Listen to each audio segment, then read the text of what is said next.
Assalamualaikum warahmatullahi wabarakatuh. Yang terhormat Bunda Yusra Dewi MPD dan tak lupa rekan-rekan sekalian.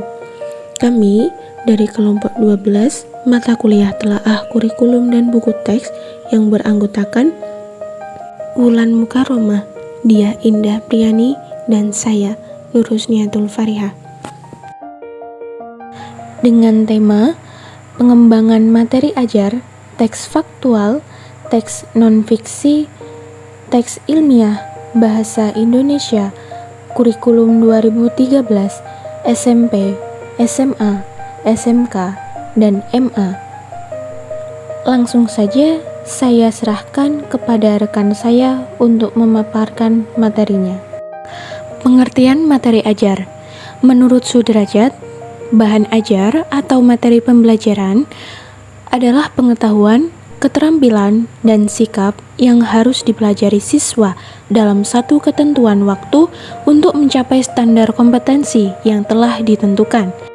Secara terperinci, jenis-jenis materi pembelajaran terdiri dari pengetahuan yang termuat fakta, konsep, prinsip, dan prosedur, keterampilan, dan sikap atau nilai.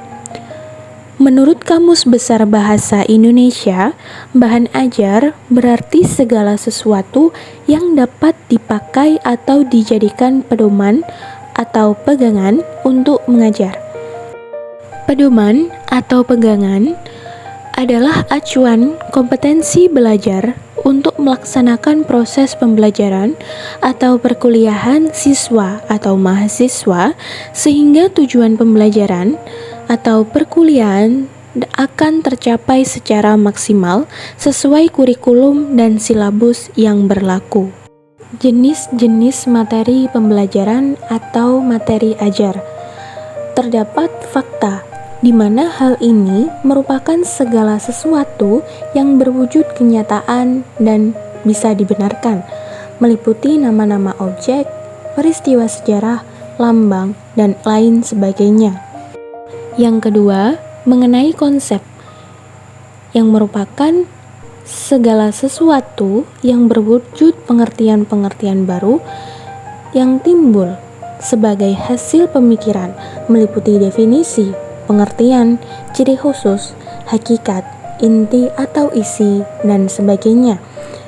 Contoh dalam pelajaran biologi, hutan hujan tropis di Indonesia sebagai sumber plasma nutfah, usaha-usaha pelestarian keanekaragaman hayati di Indonesia secara in situ dan ex situ. Kemudian berlanjut pada materi prinsip, di mana hal ini berupa hal-hal utama, pokok, dan memiliki posisi terpenting, meliputi rumus, postulat, paradigma, serta hubungan antar konsep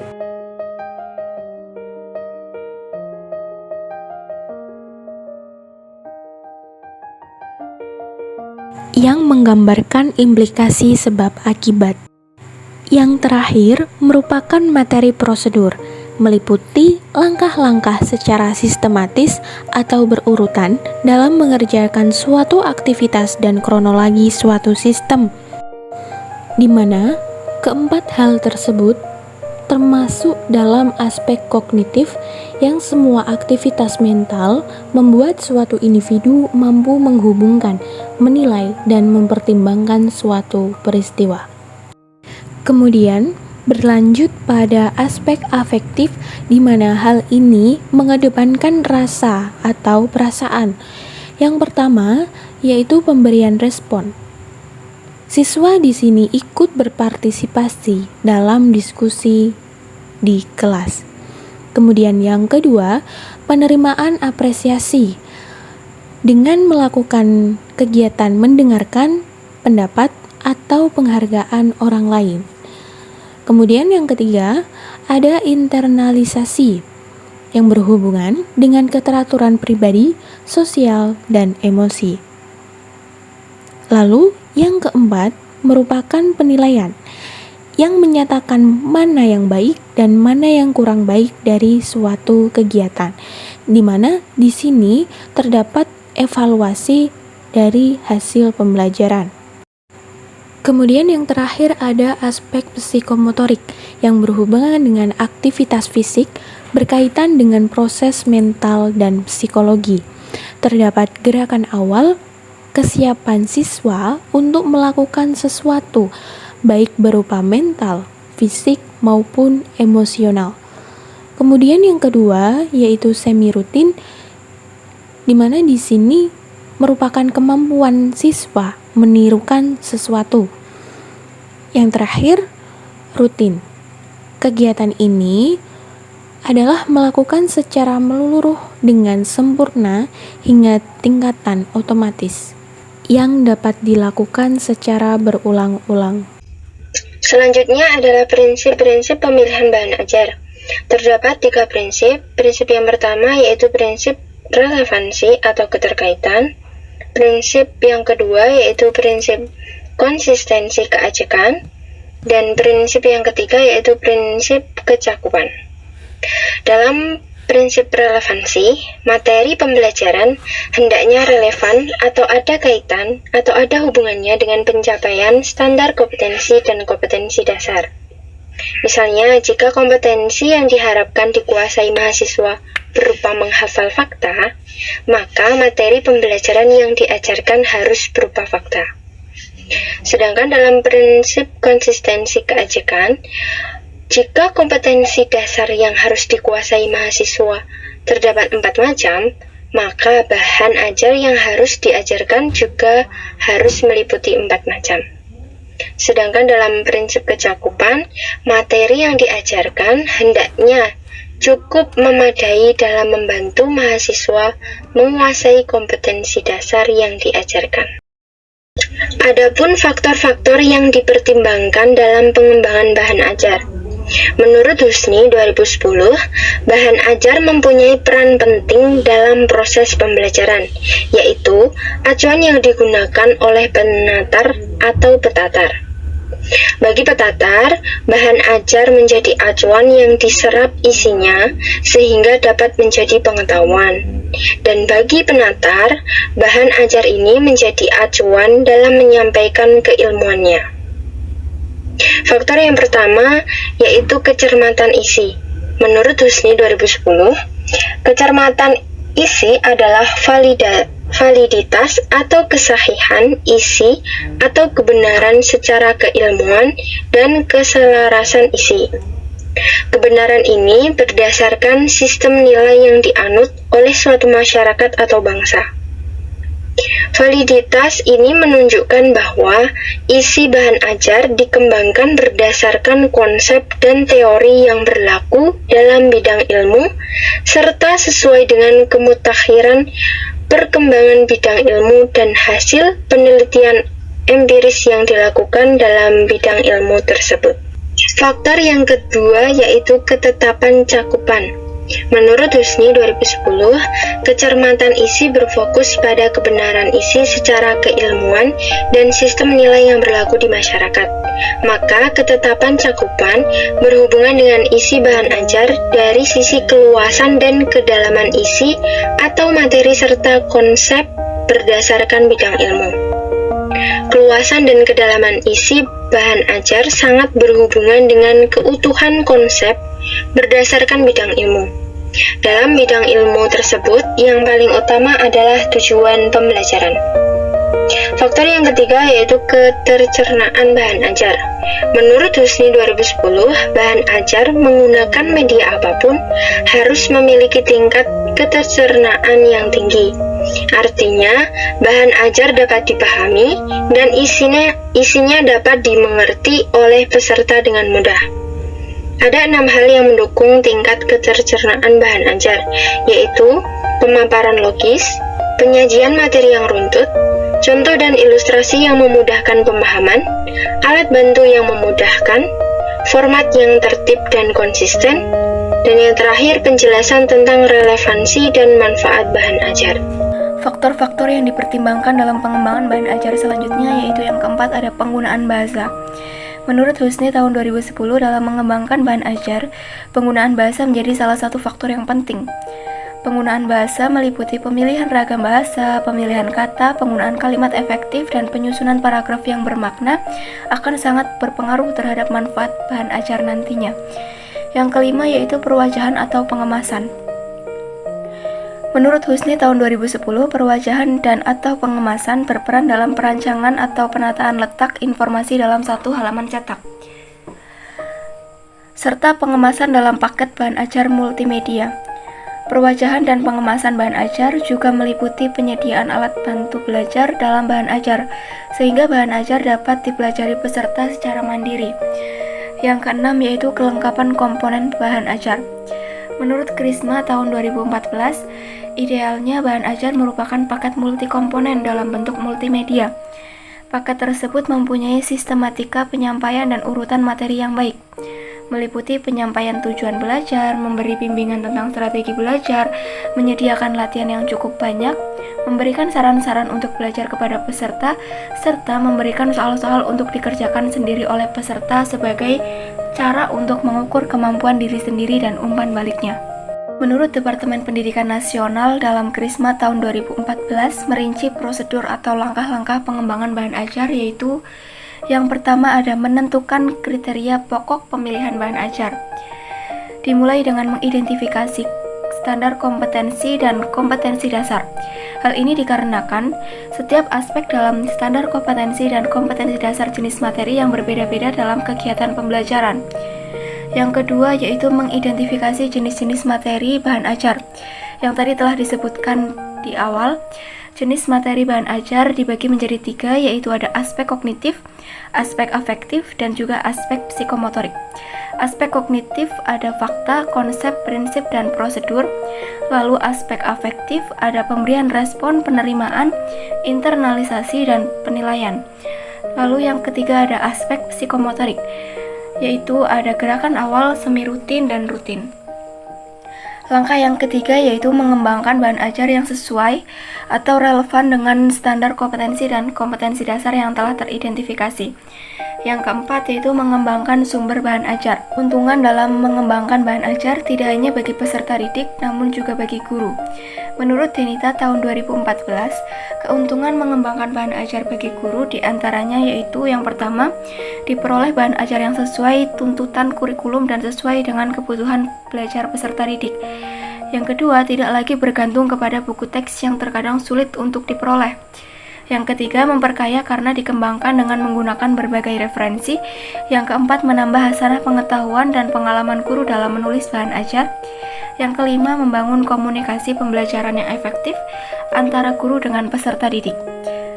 Lalu, keuntungan bagi peserta didik, yang pertama ada kegiatan pembelajaran menjadi lebih menarik. Yang kedua, kesempatan untuk belajar secara mandiri dan mengurangi ketergantungan terhadap kehadiran guru. Yang ketiga, mendapatkan kemudahan dalam mempelajari setiap kompetensi yang harus dikuasainya. Pemetaan genre teks bahasa Indonesia SMA Kurikulum 2013. Pada genre utama terdapat non-fiksi dan kemudian selanjutnya ada genre faktual. Subgenrenya yaitu 1. Laporan. Tujuannya melaporkan kejadian atau isu, melaporkan secara umum tentang berbagai kelas dan benda. Yang kedua, prosedural atau arahan. Tujuannya sendiri mengarahkan atau mengajarkan tentang langkah-langkah yang ditentukan. Jenis teks ada teks laporan hasil observasi, karya ilmiah, resensi, dan kemudian ada teks prosedural. Berlaku di kelas 10, 11, dan 12. Mengenai kompetensi dasar untuk teks laporan hasil observasi terdapat pada KD 3.1, 4.1, 3.2, dan 4.2. Kompetensi dasar untuk karya ilmiah terdapat pada KD 3.1, 4.1, 3.15, dan 4.15. Kemudian pada resensi terdapat pada KD 3.16, 4.16, 3.17, dan 4.17. Sedangkan yang terakhir untuk teks prosedur terdapat pada KD 3.1, 4.1, 3.2, dan 4.2. Kemudian berlanjut pada teks negosiasi dan proposal. Subgenrenya merupakan transaksional. Tujuannya menegosiasikan hubungan, informasi, barang, dan layanan. Mengenai kompetensi dasar untuk teks negosiasi terdapat pada KD 3.10, 4.10, 3.11, dan 4.11. Kemudian untuk proposal pada KD 3.12, 4.12, 3.13, dan 4.13. Pada jenis teks eksposisi, teks debat, teks eksplanasi, dan teks ceramah merupakan teks ekspositori, menjelaskan atau menganalisis proses muncul atau terjadinya sesuatu, yang sudah memuat kompetensi dasar pada tabel dan pemetaan itu sendiri. Hal itu juga berlaku pada surat lamaran pekerjaan, teks artikel, teks editorial, dan teks kritik atau isai. Pengembangan materi ajar pada teks laporan hasil observasi kelas 10. Berikut analisis SKKD dalam teks laporan hasil observasi kelas 10. Kompetensi dasar 3.2 menganalisis isi dan aspek kebahasaan dari minimal 2 teks laporan hasil observasi. Indikator yang pertama, menganalisis kebahasaan teks laporan hasil observasi. Indikator pertama ini masuk dalam ranah kognitif C4. Indikator yang kedua, membenahi kesalahan bahasa dalam teks laporan hasil observasi. Indikator kedua ini masuk dalam ranah kognitif C4. Adapun urutan kegiatan pembelajaran, yang pertama, peserta didik diberikan penjelasan mengenai jenis kata dan kelompok kata yang digunakan dalam teks laporan hasil observasi, yaitu verba dan nominal. Yang kedua, peserta didik diberikan contoh cara mengidentifikasi kata benda dan frasa benda dalam teks. Yang ketiga, peserta didik diminta untuk menganalisis kebahasaan seperti contoh, dan menganalisis kata serta frasa verba pada paragraf dari teks laporan hasil observasi. Yang keempat, peserta didik diberikan penjelasan mengenai afiksasi, kemudian diminta untuk menganalisis afiksasi yang terjadi pada kalimat berimbuhan. Yang kelima, peserta didik diminta untuk mengubah kata dasar ke dalam verba dan nomina dengan proses pengimbuhan atau afiksasi. Yang keenam, peserta didik diberikan penjelasan mengenai kalimat definisi dan deskripsi. Kemudian diminta untuk mengidentifikasi kalimat definisi dan kalimat deskripsi pada teks dengan tabel. Yang ketujuh, peserta didik diminta untuk menganalisis kebenaran kalimat definisi dan membenahi penggunaan huruf kapital yang masih salah sehingga sesuai dengan pedoman EYD. Yang kedelapan, guru membimbing peserta didik untuk membuat kesimpulan perbedaan penulisan dike sebagai imbuhan yang penulisannya dirangkai dan dike sebagai kata depan yang penulisannya dipisah. Yang kesembilan, guru menekankan penggunaan huruf kapital dengan tepat. Jenis materi ajar pada kompetensi dasar 3.2 ini masuk dalam jenis kognitif, yaitu fakta. Kompetensi dasar 4.2 mengkonstruksi teks laporan dengan memerhatikan isi dan aspek kebahasaan baik lisan maupun tulis. Indikator pertama, melengkapi gagasan pokok dengan gagasan penjelas. Indikator pertama ini masuk dalam ranah kognitif C3. Indikator kedua, menyusun teks laporan hasil observasi. Indikator kedua ini masuk dalam ranah kognitif C6. Urutan kegiatan pembelajaran yang pertama, peserta didik diberikan contoh tentang mengembangkan paragraf berdasarkan gagasan pokok dan dengan menambahkan gagasan penjelas. Yang kedua, peserta didik diberikan latihan mengembangkan paragraf. Yang ketiga, setelah mempelajari cara mengembangkan gagasan menjadi paragraf, peserta didik diminta oleh guru untuk membuat teks laporan hasil observasi secara individu dengan memperhatikan ketetapan isi, struktur, dan kaidah kebahasaan. Yang keempat, peserta didik diminta mempresentasikan hasil laporan observasi yang telah dibuat. Yang kelima, guru memberikan tanggapan dan penilaian terhadap hasil kerja peserta didik.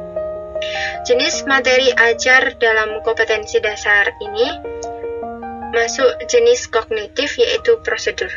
Struktur teks laporan hasil observasi. Struktur yang pertama yaitu pernyataan umum, yang mana berisi pembukaan atau pengantar tentang hal yang akan dilaporkan. Struktur yang kedua, deskripsi bagian, yang berisi perincian dan pembahasan secara lebih detail. Struktur yang ketiga yaitu deskripsi manfaat, yang mana berisi fungsi atau manfaat setiap objek yang diamati dalam kehidupan. Pengembangan materi ajar pada teks artikel kelas 12. Dalam tabel di bawah ini terdapat kompetensi inti, kompetensi dasar 3.1, yaitu mengevaluasi informasi baik fakta maupun opini dalam sebuah artikel yang dibaca. Indikatornya yaitu menemukan informasi dalam artikel opini yang dibaca. Indikator ini masuk ke dalam ranah kognitif C5. Lalu indikator yang kedua yaitu membedakan antara informasi fakta dan opini penulis. Indikator ini masuk ke dalam ranah kognitif C5. Urutan kegiatan pembelajaran. Yang pertama yaitu peserta didik dibimbing untuk menemukan informasi dalam artikel opini melalui contoh dengan memahami terlebih dahulu mengenai konsep dasar, fakta, dan juga opini. Yang kedua, peserta didik diminta untuk mengerjakan latihan dan menuliskan informasi dari artikel yang sudah dibaca tadi. Yang ketiga, peserta dibimbing untuk membedakan antara informasi yang berupa fakta dan juga informasi yang berupa opini. Yang keempat, yaitu peserta didik diminta untuk berkelompok dan menuliskan informasi baik fakta ataupun opini berdasarkan bacaan artikel yang telah disajikan. Yang kelima, peserta didik diminta mempresentasikan hasil kerja kelompoknya. Jenis materi ajar berupa aspek afektif, yaitu pemberian respon. Lalu dalam tabel selanjutnya terdapat kompetensi inti, kompetensi dasar 4.1, menyusun opini dalam bentuk artikel. Terdapat 3 indikator, yaitu yang pertama adalah mengungkapkan opini dalam bentuk kalimat yang benar. Indikator ini masuk ke dalam ranah kognitif C6. Yang kedua yaitu menyusun opini dalam bentuk paragraf. Indikator ini masuk juga ke dalam ranah kognitif C6. Dan yang ketiga yaitu menyusun fakta dengan memperhatikan fakta dalam bentuk artikel. Indikator ini juga masuk ke dalam ranah kognitif C6. Urutan kegiatan pembelajaran dimulai dari yang pertama yaitu peserta didik dibimbing untuk menelaah, mengungkapkan opini dalam bentuk kalimat yang benar dengan memperhatikan struktur artikel, opini, argumentasi, dan bahasa yang digunakan. Yang kedua, setelah dapat membedakan, peserta didik diminta menjadi seorang penulis artikel dengan mengungkapkan opini atau pendapatnya ke dalam kalimat yang baik dan benar. Yang ketiga, peserta didik secara berkelompok diminta mengungkapkan pendapat terkait gambar yang disajikan, kemudian menuliskannya. Yang keempat, peserta didik diminta mempresentasikan hasil kerjanya. Kelompok lain memberikan tanggapan berupa pertanyaan maupun saran. Jenis materi ajar yaitu berupa aspek afektif, pemberian respon, dan penerimaan apresiasi. Struktur teks artikel. Yang pertama ada pernyataan pendapat atau thesis statement, yaitu pernyataan pendapat yang berisi topik yang nantinya akan dikemukakan. Yang kedua argumentasi, berisi beberapa argumentasi tentang pendapat atau pandangan penulis terhadap masalah yang dikemukakan. Yang ketiga ada pernyataan ulang pendapat atau reiteration, yaitu penegasan kembali pendapat yang telah dikemukakan agar pembaca yakin dengan pandangan atau pendapat tersebut. Berikut merupakan daftar rujukan atas diskusi yang telah kami lakukan. Sekian presentasi dari kami, kurang lebihnya mohon maaf. Wassalamualaikum warahmatullahi wabarakatuh.